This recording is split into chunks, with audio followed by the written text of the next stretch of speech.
Hi hello welcome to Avantika farms. మంచు అయితే దిట్టంగా పడుతుందండి ఈరోజు మార్నింగే. సో ఈరోజు అయితే ఒక స్ట్రెయిన్ ని మీకు ఇంట్రడ్యూస్ చేద్దాం, అలాగే సేల్ కి రెడీ అయింది అని చెప్పి అయితే షేడ్ నెట్స్ కూడా ఏం తీయలేదన్నమాట. జస్ట్ ఆ ట్యాంక్ లోదే మీకు చూపిస్తున్నాను అనమాట.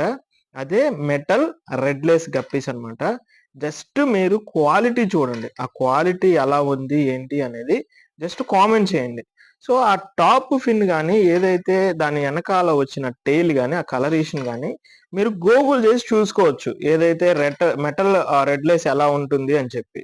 సో అంత మంచి క్వాలిటీదైతే మనం బ్రీడ్ చేస్తాం అనమాట. అండ్ ఫైనల్లీ ఇవైతే సేల్ కి అయితే రెడీ అయిపోయాయి. లిమిటెడ్ పెయిర్స్ అయితే ఇప్పుడు ప్రెజెంట్ అయితే అవైలబుల్ ఉన్నాయండి. నెక్స్ట్ బ్యాచ్ అయితే అన్లిమిటెడ్ ఉంటాయి అన్నమాట. అలాగే ఇవి వచ్చేసేసి రెడ్ లేస్ లో రెండో రకం. మన దగ్గర ఆల్రెడీ ఒక రెడ్ లేస్ అయితే రెడీ టు సేల్. అవి ఎన్ని కావాలంటే అన్ని ఉన్నాయన్నమాట. సో ఈ వీడియోకి అయితే ఇంకా అంతే.